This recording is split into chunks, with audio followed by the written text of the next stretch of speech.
Então vamos lá. Para começar a fazer uma silagem, eu preciso entender um pouquinho sobre as culturas. Então hoje, a cultura do milho e do sorgo para a silagem de grão úmido. Mas e aí, nós estamos falando de silagem, falando que é muito importante o produtor ter uma silagem de qualidade, e afinal, o que é definido silagem? O que é a silagem? Nós definimos como o produto da fermentação de culturas agrícolas. Porém, em condições de anaerobiose. Isso é um dos pontos chaves para o sucesso da produção de silagem. Nós precisamos tirar todo o oxigênio, seja da massa ensilada, seja dos grãos, para que a fermentação consiga acontecer de forma adequada. E hoje o Rafael vai explicar um pouquinho para nós como é esse processo de fermentação. Então, nós precisamos trabalhar nesses aspectos e principalmente proporcionar no nosso ambiente, no nosso silo, esse sequestro de oxigênio para ficar um ambiente de anaerobiose. Então, isso que é a silagem aí que o pessoal tanto fala, né? Mas, quando a gente produz silagem, o que é o principal objetivo? O que o produtor, o que o técnico está buscando? Nós buscamos conservar a máxima qualidade de nutrientes e energia da cultura para a posterior alimentação dos animais. Por exemplo, aqui na nossa região, nós temos as estações bem definidas do ano. O Cláudio comentou aqui. Eu trabalho aqui na região dos Campos Gerais, no Paraná. Por exemplo, o milho, o sorgo. Nós temos uma safra grande no verão. Nós semeamos nos meses de setembro e aí fazemos a colheita e depois nós vamos para a nossa cultura de inverno. Então, por exemplo, o milho. O milho é uma excelente fonte de energia e nós produzimos aqui no verão. Então, nós temos que estocar esse alimento para a posterior alimentação dos animais. Por isso que aqui nós fazemos esse tipo de silagem e a pecuária como um todo. Nós acabamos de comentar que a pecuária no Brasil está crescendo cada vez mais e para isso nós precisamos estocar alimentos, precisamos estocar comida onde a gente tem a máxima produtividade, estocar esses nutrientes. E por que a gente fala aqui que o principal objetivo é conservar a máxima quantidade e qualidade desses alimentos? Porque a partir do momento que eu estou ensilando, eu começo a ter perdas. E é aí que nós temos que estudar todos os processos de silagem para tentar minimizar essas perdas, reduzir essas perdas e preservar essa máxima qualidade de nutrientes, qualidade energética dessa nossa cultura. E aí, o que define esse valor nutritivo da silagem que a gente está utilizando nos animais? Primeiro, é o resultado da espécie forrageira utilizada. Hoje, o nosso foco aqui, como nós vimos, é falar da silagem de grão úmido, do milho, falar do sorgo, mas nós temos outras forrageiras, outras espécies que também podem ser utilizadas. Nós podemos falar da aveia, do azevém, que elas vão proporcionar para nós teores proteicos de conservação. Então, o valor nutritivo da silagem depende da qual espécie forrageira eu estou utilizando, qual o propósito dessa espécie forrageira. E aí que vem o correto manejo agronômico. A silagem é essa conexão. Então, tendo um correto manejo agronômico na cultura, tudo começa lá. Começa no solo, começa na lavoura. Depois eu passo para as tecnologias aplicadas durante a ensilagem, que hoje a gente vai discutir uma série de fatores relacionados a essa tecnologia. E por último, a gente fecha com a qualidade de fermentação. Mas, como já foi citado ali pelo Cláudio, e o Rafael sempre fala, a gente gosta de falar sobre essa conexão. Eu não consigo fazer silagem se eu não tiver o solo, a lavoura, se eu não tiver o silo e se eu não tiver a silagem extremamente conectados. Aí que a gente fala que o processo de produção de silagem, ele não é simples. Por isso que a gente fala muito, a gente estuda muito sobre isso. Porque se eu não tiver uma boa lavoura, se eu não tiver uma boa qualidade de fermentação, se eu não tiver uma boa compactação, tamanho de partículas, um teor de umidade, eu não consigo linkar, eu não consigo fazer essa conexão direta e ter um produto estocado de qualidade.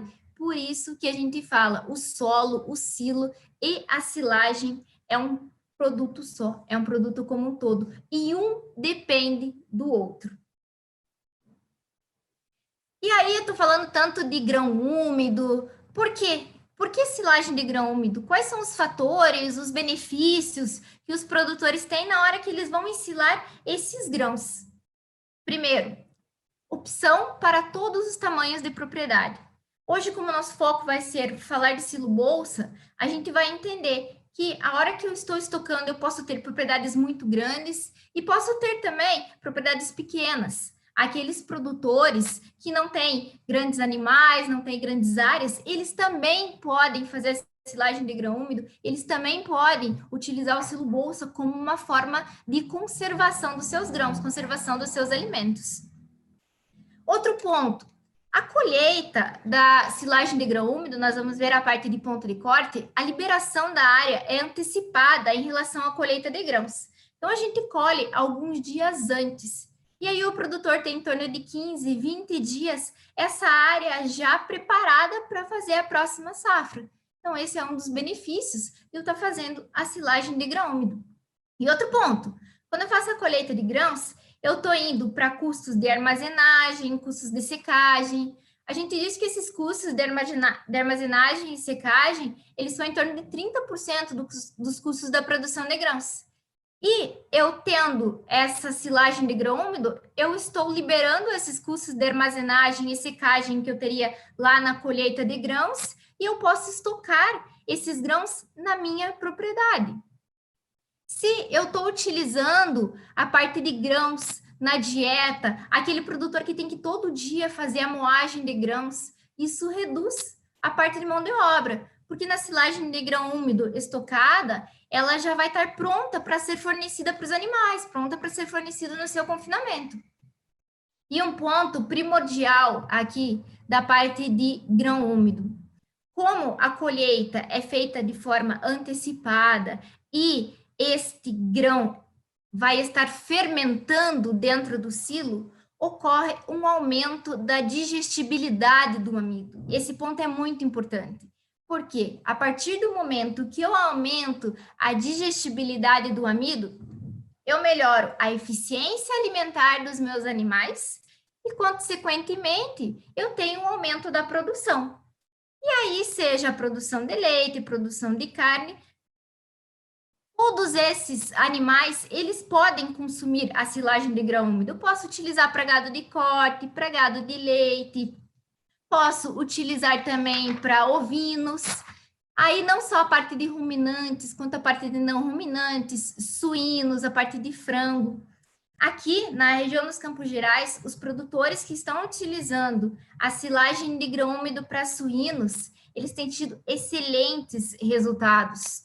Tem melhorado muito essa parte de eficiência alimentar, principalmente porque o amido está mais disponível para os animais quando acontece esse processo de fermentação. Então, assim, além de eu estar podendo utilizar essa silagem de grão em propriedades de diferentes tamanhos, ela é muito eclética em relação à utilização. Posso utilizar em não ruminantes, utilizar em ruminantes, e isso faz com que a utilização dessa silagem, desse tipo de silagem, aumente cada vez mais a procura, os produtores estão procurando cada vez mais esse tipo de silagem hoje.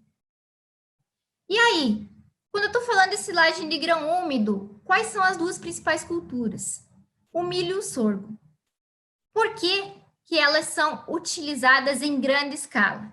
Primeiro, porque aqui no Brasil, nós temos as nossas condições edafoclimáticas que são favoráveis à parte de condições adequadas para a lavoura de milho e sorgo. Isso como o nosso Brasil como um todo, de uma forma geral, né? Nós conseguimos produzir muito bem milho, sorgo, por isso que a gente tem aqui alta produção de grãos, e esses grãos têm muito amido, tem alto teor energético, essa silagem vai ficar com uma alta energia para os nossos animais.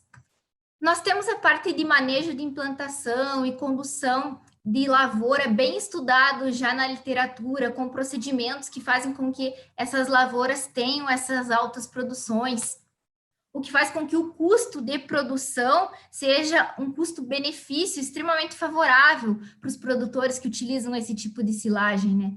Além de que existe uma disponibilidade, uma gama muito grande de máquinas para fazer a colheita desse tipo de material, né? Então, por isso que o milho e o sorgo são muito utilizados para a parte de grão úmido. Primeiro, por quê? Porque eles têm boa adaptabilidade à nossa região, os processos de lavoura já estão bem estudados e eles têm alta produção de grãos, com teores energéticos que denotam alta qualidade para esse tipo de silagem. E aí, existe um momento certo de colheita. Aqui, gente, diferente da silagem de planta inteira, que a gente observa o teor de matéria seca da planta, nós temos que observar o teor de umidade dos grãos. Então, o momento de colheita, ele se dá quando esses grãos estão em torno de 35% a 40% de umidade dos grãos. Quando esses grãos estão acima de 40%, os grãos ainda não estão completamente formados, a gente está perdendo o amido, aí nós vamos ter muita umidade, o que vai acontecer? Vai ter aparecimento de efluente, que é o churume no silo, e isso vai reduzir a qualidade de fermentação da minha silagem e também a qualidade nutricional da minha silagem.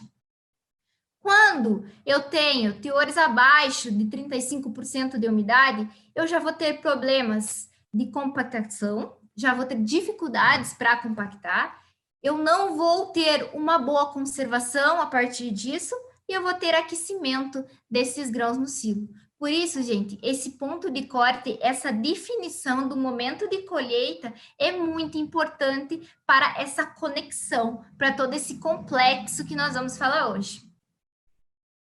E só fazendo um start aqui para o próximo assunto que o Wellington vai entrar, além da gente ter esse ponto de colheita, essa umidade de grãos ideal, nós temos que trabalhar com o processamento de grãos. Como eu falei, o Wellington vai detalhar melhor para vocês, mas esse trabalho aqui, ele é muito interessante. Ele foi feito pelo Dias Júnior e ele avalia a degradabilidade ruminal in situ dos grãos. Então, o que foi feito? Eles pegaram os grãos e dividiram em uma parte, duas partes, 4 partes, 8 até 64 partes. Eles foram cortando o grão em 64 partes e avaliaram a degradabilidade ruminal desses grãos. Vocês podem observar que, independente do tempo que esses grãos ficaram no rumen, quando eles tinham o maior processamento, então eles estavam cortados em mais partes, o processamento foi melhor, a degradabilidade foi maior, gente. Nós podemos ver aqui, ó, olhe, se eu não tiver um bom processamento de grãos, o quanto que eu estarei perdendo de aproveitamento de nutrientes, o quanto que eu vou estar perdendo de degradabilidade ruminal. Então, a partir disso, a gente começa esse start para o Wellington falar para a gente quais são os fatores primordiais aí que vão favorecer esse processamento dos grãos da silagem.